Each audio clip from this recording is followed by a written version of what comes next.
ओम गुरु विष्णु गुरुदेव महेश्वर गुरु साक्षात् परब्रह्म तस्मै श्री गुरुवे नमः। त्वमेव माता च पिता त्वमेव त्वमेव बन्धु च सखा त्वमेव त्वमेव विद्या द्रविणं त्वमेव त्वमेव सर्वं मम देव देव। यहाँ पर देवी माता के द्वारा जब वो अपने पिता के घर गई थी तो भगवान शिव के बारे में वर्णन किया जा रहा है। वो कहती हैं वेदों में प्रवृत्त तथा निवृत्त ये दो प्रकार के कर्म बताए गए हैं जिनका विद्वानों को विवेक पूर्वक विचार करना चाहिए। ये दोनों ही कर्म परस्पर विरुद्ध गति वाले हैं, अतः एक कर्ता के द्वारा इनका साथ साथ अनुष्ठान नहीं किया जा सकता। भगवान शिव तो साक्षात पर ब्रह्म है, अतः उनमें इन दोनों ही कर्मों की गति नहीं है, अतः वे इन दोनों ही कर्मों से परतंत्र नहीं है। हे पिता, जो योगेश्वर अर्थात अणिमा आदि सिद्धियां हमें सर्वदा प्राप्त हैं, वे आपको प्राप्त नहीं है। आपकी यज्ञशालाओं में आयोजित होने वाले तथा धूम मार्ग को प्रदान करने वाले प्रवृत्तीय मार्गीय कर्मों का हम त्याग कर चुके हैं। हमारा ऐश्वर्य अव्यक्त है तथा ब्रह्मवेता पुरुषों के द्वारा निरंतर सेवित है। हे तात, आप विपरीत बुद्धि वाले हैं, अतः आपको अभिमान नहीं करना चाहिए। अधिक कहने से क्या लाभ, आप दुष्ट हृदय हैं और आपकी बुद्धि सर्वथा दूषित हो चुकी है। अतः आपसे उत्पन्न हुए इस शरीर से भी मेरा कुछ भी प्रयोजन नहीं रहा। उस दुष्ट व्यक्ति के जन्म को धिक्कार है जो महापुरुषों के प्रति अपराध करने वाला है। विद्वान पुरुष को चाहिए कि ऐसे संबंध का विशेष रूप से त्याग कर दे। जिस समय भगवान शिव आपके गोत्र का उच्चारण करते हुए मुझे दाक्षायणी कहेंगे, उस समय मेरा मन सहसा अत्यंत दुखी हो जाएगा। इसीलिए आपके अंग से उत्पन्न हुए शव तुल्य घृणित इस शरीर को इस समय में अवश्य ही त्याग दूंगी और ऐसा करके सुखी हो जाऊंगी।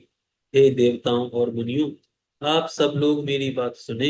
दूषित मन वाले आप लोगों का यह कर्म सर्वथा अनुचित है।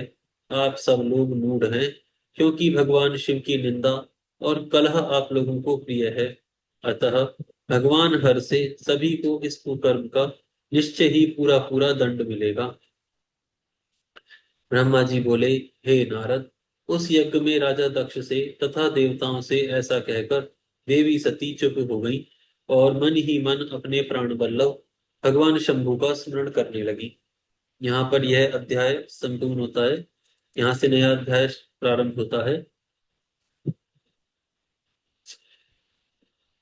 त्रिंशोत्तर 30वां।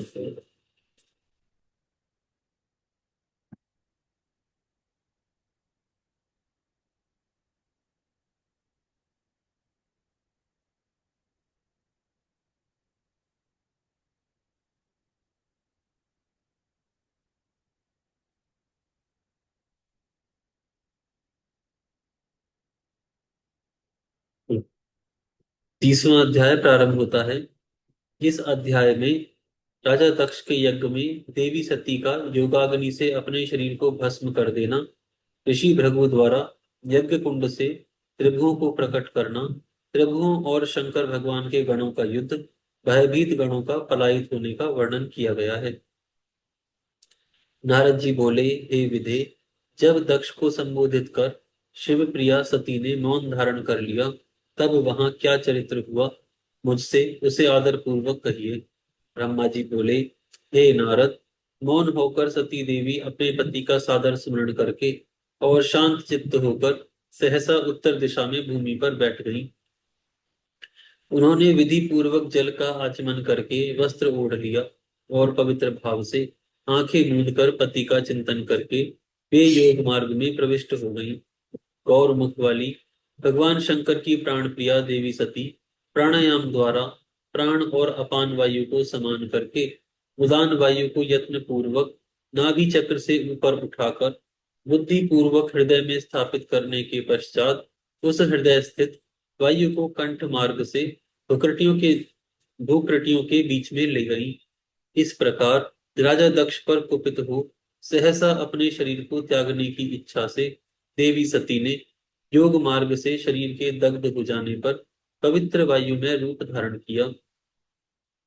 तदनंतर अपने पति के चरण का चिंतन करती हुई देवी सती ने अन्य सब वस्तुओं का ध्यान भुला दिया। उनका चित्त योग मार्ग में स्थित हो गया, इसीलिए वहां उन्हें पति के चरणों के अतिरिक्त और कुछ दिखाई नहीं दिया। हे मुनि श्रेष्ठ, उनका निष्पाप शरीर यज्ञाग्नि में गिरा और उनकी इच्छा के अनुसार अग्नि से जलकर उसी क्षण भस्म हो गया। उस समय वहां आए हुए देवता आदि ने जब यह घटना देखी, तब वे बड़े जोर से हाहाकार करने लगे। उनका वह अद्भुत, विचित्र एवं भयंकर हाहाकार आकाश में और पृथ्वी तल पर सर्वत्र व्याप्त हो गया। लोग कह रहे थे कि हाय, भगवान शंकर की परम प्रेयसी तथा देवता स्वरूपिणी सती देवी ने किस दुष्ट के दुर्व्यवहार से कुपित होकर अपने प्राण त्याग दिए। अहो, चराचर इस जिनकी प्रजा है और जो ब्रह्मा जी के पुत्र हैं, ऐसे इन दक्ष की बड़ी भारी दुष्टता तो देखो। अहो, शिव प्रिया मनस्विनी सती देवी, जो सदा ही सज्जनों के लिए मान योग्य थी, आज इतनी दुखित हो गई। वास्तव में उन दक्ष का हृदय बड़ा ही असहिष्णु है। वे ब्रह्मांड द्रोही हैं, इसीलिए सारे संसार में उन्हें महान अपयश प्राप्त होगा।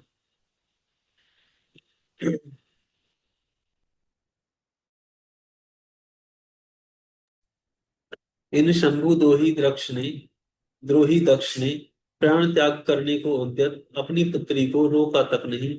इस अपराध के कारण इन्हें महान नरक भोगना पड़ेगा।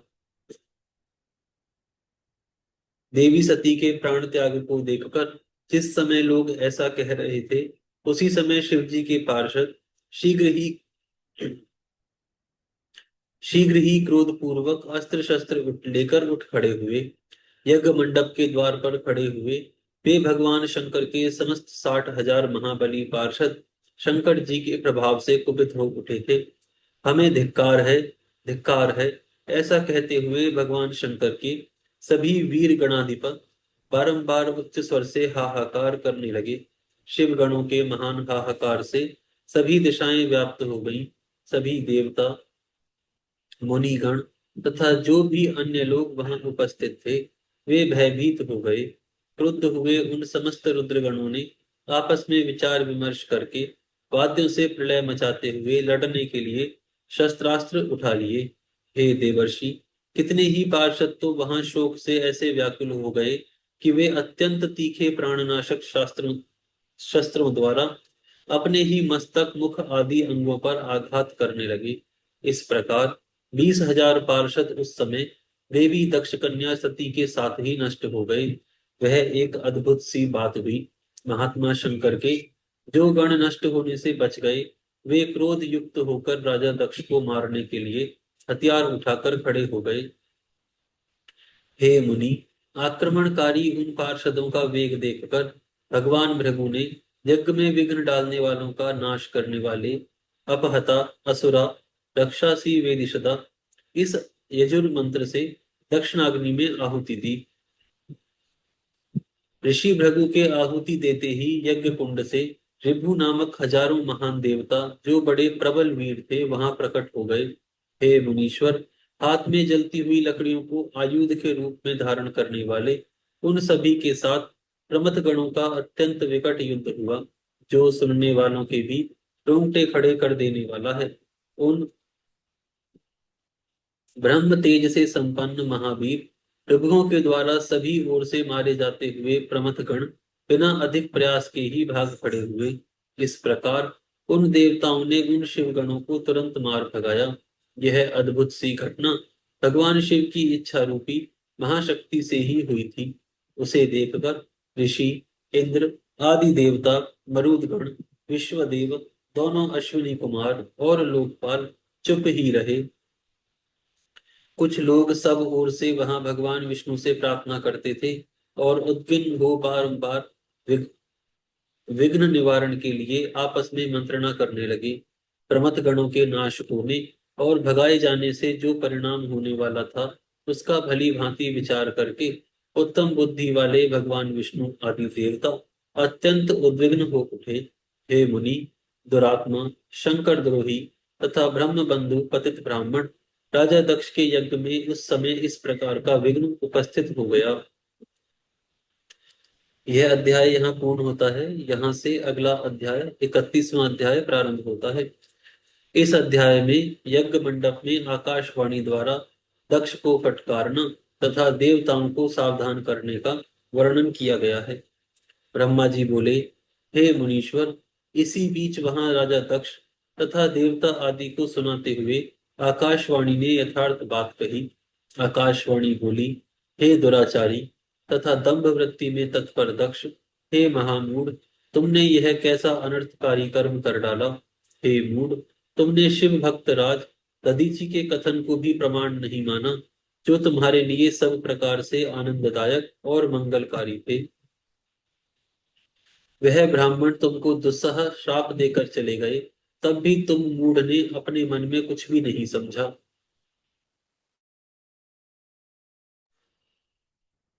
इसके अनंतर तुमने अपने घर में स्वतः आई हुई अपनी मंगलमयी पुत्री सती का विशेष आदर क्यों नहीं किया।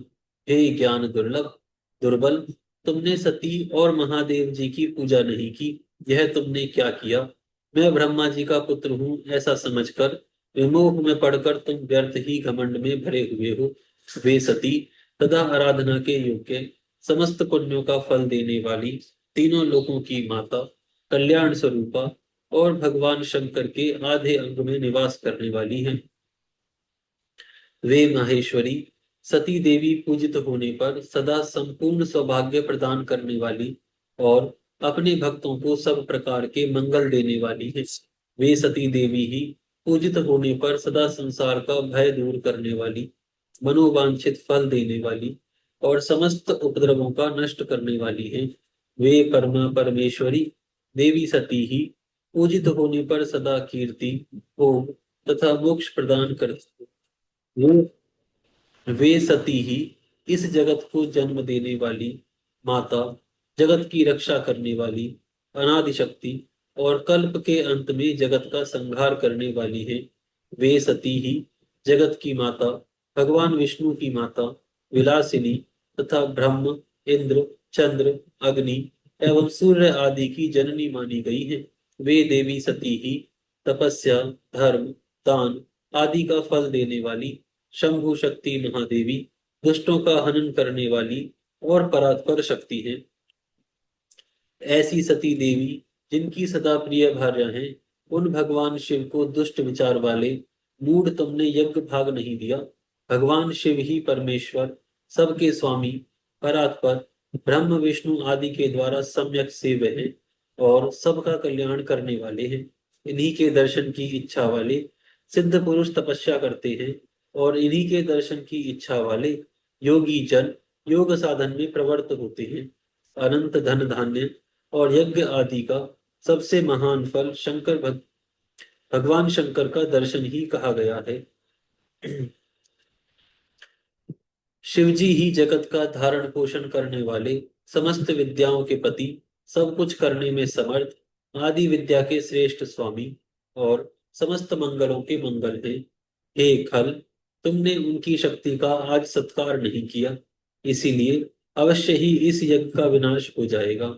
पूजनीय व्यक्तियों की पूजा न करने से अमंगल होता है। क्या परम पूजनीय वे शिवा तुम्हारी पूजा के योग्य नहीं थी। शेष नाग अपने 1000 मस्तकों से प्रतिदिन जिनकी चरण रज को प्रेम पूर्वक धारण करते हैं, उन्हीं भगवान शिव की शक्ति ये शिवा सती हैं। जिनके चरण कमलों का आदर पूर्वक ध्यान और पूजन कर भगवान विष्णु विष्णु तत्व को प्राप्त हो गए, उन्हीं भगवान शिव की पत्नी सती हैं। जिनके चरण कमलों का ध्यान एवं पूजन कर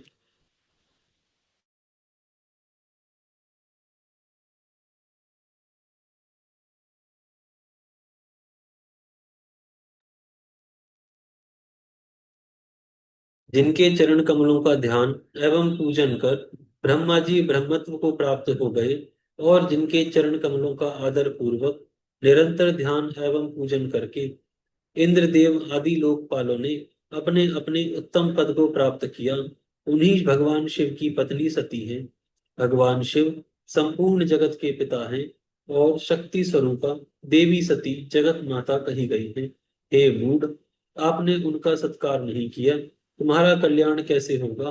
तुम्हारे ऊपर दुर्भाग्य का आक्रमण हो गया है और विपत्तियां टूट पड़ी हैं, क्योंकि तुमने भक्ति पूर्वक उन भवानी और भगवान शंकर की आराधना नहीं की। कल्याणकारी भगवान शिव जी का पूजन अर्चन न करके मैं कल्याण प्राप्त कर लूंगा, यह कैसा गर्व है? वह तुम्हारा दुर्वार गर्व आज विनष्ट हो जाएगा। इन देवताओं में कौन ऐसा है जो सर्वेश्वर भगवान शिव से विमुख होकर तुम्हारी सहायता करेगा? मुझे तो ऐसा कोई दिखाई नहीं दे रहा है।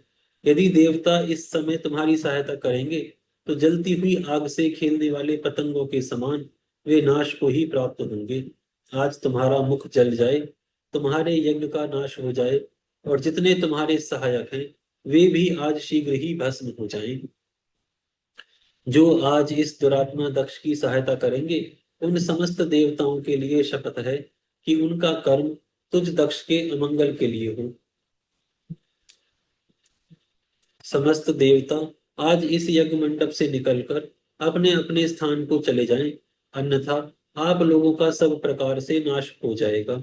अन्य सब मुनि और नाग आदि भी इस यज्ञ से निकल जाएं, अन्यथा आज आप लोगों का सर्वथा नाश हो जाएगा। हे भगवान विष्णु, आप इस यज्ञ मंडप से शीघ्र निकल जाएं, अन्यथा आज आपका सर्वथा नाश हो जाएगा। हे विधाता, आप भी इस यज्ञ मंडप से शीघ्र निकल जाएं, अन्यथा आज आपका सर्वथा नाश हो जाएगा।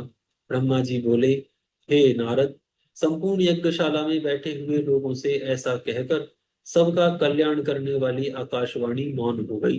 हे तात, इस प्रकार की आकाशवाणी को सुनकर भगवान विष्णु आदि सभी देवता तथा अन्य मुनि आदि सभी लोग आश्चर्यचकित हो गए। आज यहाँ विराम करते हैं, फिर कल से प्रारंभ करेंगे। हरि ओम।